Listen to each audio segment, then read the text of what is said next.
용의 차량을 쫓는 경찰차. 악명 높은 살인마 도살자였죠. 근데 이 와중에 싸우고 자빠진 두 사람. 하룻밤 불장난으로 아이가 생긴 거였습니다. 책임지지 않는다는 폴 때문에 더 불안해진 그녀 세라. 용의자가 하차한 그때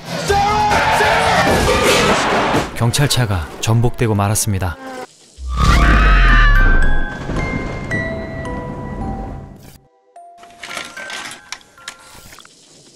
뒤집어진 차에서 폴을 끌고 가는 남자.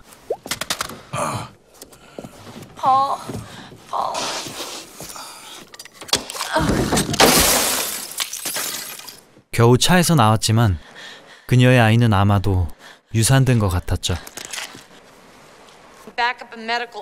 무전을 쳐보지만 알 수 없는 속삭임뿐. 폴의 핏자국을 따라 쫓아갈 수밖에 없었습니다. 연쇄살인마 도살자. 그의 아지트를 찾게 된 걸까 싶은데요. 핏자국은 지하로 이어졌죠.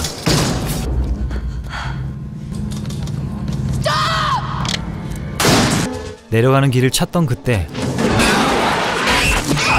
밧줄 덕에 겨우 추락을 면했네요. 한편 폴의 상황.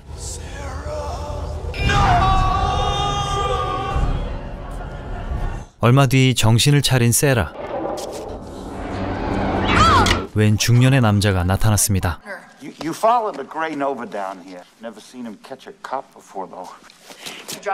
범인인가 싶었는데 이 건물 주인이고 세입자가 의심스럽답니다. 그에게로 안내하는 남자. 그때 다짜고짜 총을 쏜 건 앞을 못 보는 부인이었죠. 부부로 보이는 두 사람.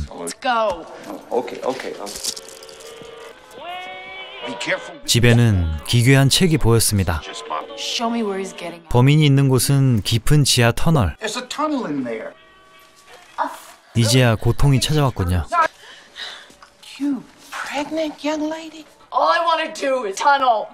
Down there by yourself, the butcher. I'll go clear it out. Not wrong to be scared. It's taking your husband so goddamn long. Put him up on the street. 듣자 하니 부부인지 아닌지 건물주는 맞는지 의심스러운 부부입니다. I bet he didn't. 게다가 외계 존재의 얘기를 꺼내는데요. 이게 무슨 깨랑까랑한 소리인지 모르겠습니다. Ready? 드디어 지하 터널로 향하는 그들. 더 깊은 곳엔 유적 같은 구조물들이 있었습니다.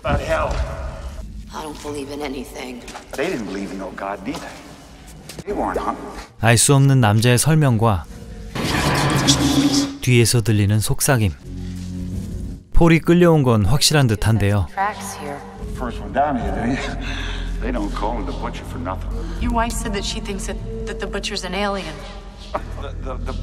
남자도 외계인 말에 동조하다니 무슨 영문일까요?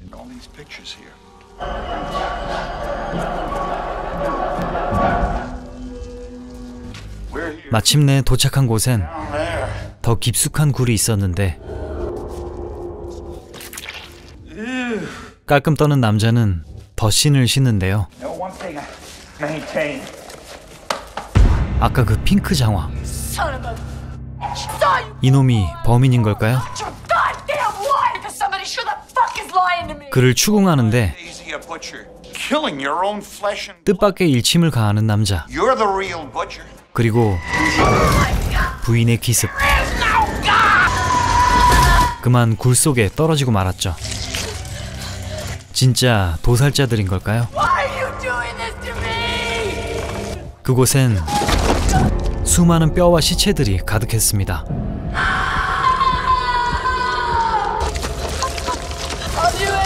아기를 저버렸던 벌인가 싶어 애원하는 세라.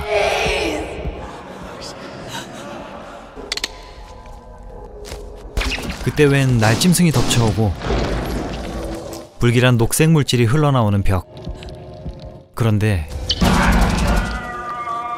폴입니다. 10년치 복이 나갈 듯이 다리를 떠는 폴. 아무래도 상태가 심각한데요. 뇌가 없었습니다. 귓방맹이 한 방.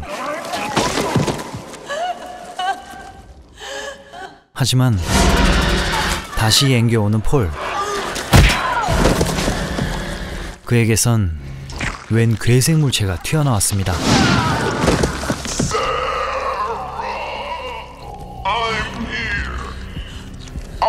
인간에서 알 수 없는 존재가 되어버린 폴. 그의 경고대로 벽에는 수많은 괴물들이 있었죠. 저항을 포기한 세라의 앞엔 괴물인지 아줌마인지 모를 존재가 속삭였습니다.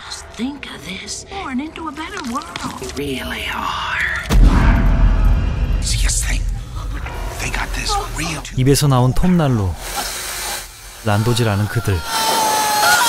그런데 다행히도 꿈이었군요. Oh my goodness. 엄마와 의사였던 겁니다. What happened? Where am I? You've been unconscious for several days now. Horrible nightmare. Your mind tries to rationalize your traumas. Something you want to get off your chest. It's my body. 유산한 아기 얘기를 꺼내는데요. That's a mother's responsibility. So sorry. Paul would forgive. 그러고 보니 폴은 어떻게 됐죠? Over. Oh no. 모든 게 꿈이 아니었던 상황. You can't do this to me! Go easy, sweetie. It's gonna take long, I promise you.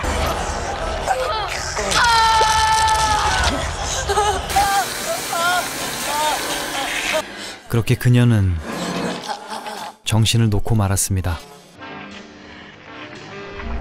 1993년작 네크로노미콘의 세 번째 단편 속삭임들이었습니다. 공포의 이불데드란 제목으로 출시되기도 했고 3개의 단편으로 이루어진 이 영화, 지난 110번째 리뷰에서 냉기편을 다뤘었죠. 이번 편 역시 1900년경의 소설가 H.P. 러브크래프트의 단편이 원작입니다. 제목은 어둠 속에서 속삭이는 자. 소설을 읽어보신 분들이라면 아셨겠지만 원작과는 내용이 아예 다르다고 할 수 있습니다. 소설에선 친구 둘이 편지를 주고받는데요. 자신이 크툴루나 요그 소토스 등 미지의 외계 존재들과 조우한 사실을 밝히며 일어나는 기묘한 사건을 다뤘지만 영화는 전혀 다른 이야기입니다. 감독인 좀비오 시리즈의 제작자 브라이언 유즈나, 그는 아무래도 낙태라는 테마에 제대로 꽂힌 느낌이었죠. 이 네크로노미콘에 실린 3개의 단편 중 기괴하고 징그럽고 과도한 잔인함을 뽐내는 게 바로 이 속삭임 편이었는데요. 역겹도록 자극적인 연출에도 불구하고 한 가지 메시지는 분명했습니다. 임신 중절이란 것은 쉽게 선택할 일이 아니라는 것. 사회적으로 요즘도 지속적인 이슈가 되고 있죠. 하지만 감독은 의견을 분명하게 전달했습니다. 그 표현 방법이 아주 수위가 높았을 뿐. 이 영화는 H.P. 러브크래프트의 소설을 원작으로 한 만큼 그의 팬들도 많이 감상했을 겁니다. 하지만 단편들의 연결 부분에 러브크래프트 역으로 등장하는 인간 닥터 웨스트 제프리 콤즈는 그와 별로 닮지 않았고, 소설 원작과도 너무 동떨어진 이야기에 팬들은 실망했으며 과도한 잔혹함에 혹평을 쏟아내기도 했죠. 하지만 꽤나 고민한 흔적들도 보였습니다. 폴을 찾으러 건물로 들어간 세라, 웬 밧줄에 걸려 넘어졌고 공중에 대롱대롱 매달리게 됐죠. 이 장면은 바로 태아와 탯줄을 표현한 것으로 보이기도 합니다. 그리고 후반부 팔다리가 잘린 세라의 모습은 임신 중절에서 태아에게 행한다는 잔혹한 수술을 떠올리게 하죠. 산모 본인이 직접 그 일을 겪게 만드는 역지사지의 장면. 내가 왜 이런 일을 당해야 돼 라며 울부짖지만 그건 태아들의 대사이기도 할 겁니다. 사실 연쇄살인마 도살자가 누구인지, 건물의 그 둘은 진짜 부부였는지, 징그러운 가오리들의 정체는 무엇인지 명확하지 않은 부분들이 많지만 그건 그리 중요하지 않은 듯 합니다. 현실일까 꿈일까 후회의 고통 속에서 헤어나오지 못하는 세라 내면의 지옥이 안타까울 뿐이죠. 배우들을 보자면 도살자 남편 역의 돈 칼파 배우가 눈에 익습니다. 바로 바탈리언에서 좀비를 태운 화장터의 주인이었고 어메이징 스토리 사이코메트로 편에 등장했던 따따라따따 따따 출장 이벤트맨이었죠. 아주 잔인해서 원본은 불닭볶음 맛이지만 진라면 순한 맛으로 편집한 영화 네크로노미콘이었습니다. 언젠간 마지막 한 편을 다루면서 악마의 책 네크로노미콘 시리즈를 마무리하도록 하죠. 오늘도 봐주셔서 감사합니다. 다음 주는 또 티문킹 영화입니다. 안녕.